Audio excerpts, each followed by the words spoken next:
সব থেকে প্রথমত বিয়ে করুন, বিয়ে করে ফেলুন। কারণ ইজা তাজাওয়াজাল আবদু ফাকাদ ইসতাকমালা নিসফাদ দ্বীন ফালইয়াত্তাকিল্লাহা ফিন নিসফিল বাকি। বান্দা যখন বিয়ে করে তখন তার অর্ধেক দিন পরিপূর্ণ করে। আল্লাহু আকবার, কত অর্ধেক দিন তার পরিপূর্ণ হয়ে যায়। আর বাকি অর্ধেকের ব্যাপারে সে যেন আল্লাহকে ভয় করে। অর্ধেক দিন পরিপূর্ণ হয়ে যাবে, বিয়ে করো। রাসূলুল্লাহ সাল্লাল্লাহু আলাইহি ওয়াসাল্লাম বলেছেন, ইয়া মাশারাশ শাবাব মান ইসতাতা মিনকুমুল বাআতা ফালতাজাওয়াজ। যাদের ক্ষমতা আছে তারা কি করো? বিয়ে করো। তাহলে বিয়ে করলে কি হবে? অশ্লীলতা থেকে আপনি বাঁচতে পারবেন।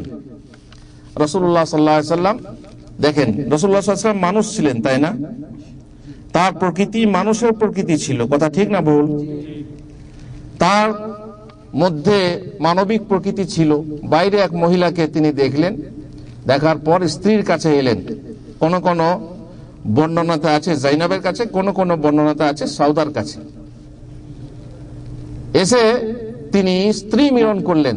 তারপর সাহাবাদেরকে বললেন যে তোমাদের মধ্যে যদি কোনো মহিলাকে দেখে মনের ভিতরে কামনা সৃষ্টি হয় তাহলে সে যেন স্ত্রীর কাছে আসে এবং নিজের বাসনা কামনা পূর্ণ করে।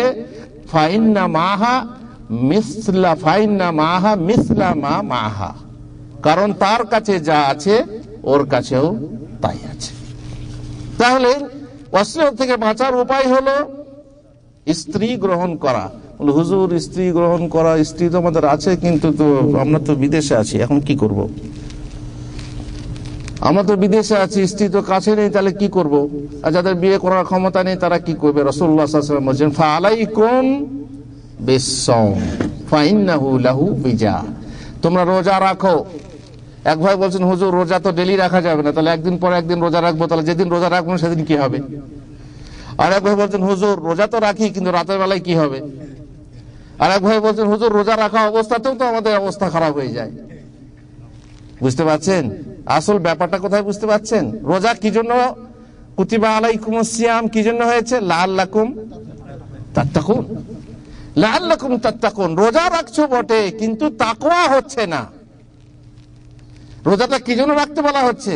মনে ভয় সৃষ্টি করার জন্য। তুমি এক ইবাদতে আছো, সেই ইবাদতের মধ্যে এইসব চর্চাই জায়েজ না। মানে আমরা যে কি প্র্যাকটিসিং, যেটা বাইরে করছি কিন্তু ভিতরে নেই। আমরা রোজা রাখছি কিন্তু রোজা রাখার যে মর্ম, যে তত্ত্ব সেটা বুঝি না। এই জন্য রোজা আমাদের কাজে দিচ্ছে না। আর যার ফলে রোজা আমাদের যৌন প্রশমন করছে না, যৌনকে দমন করতে পারছে না।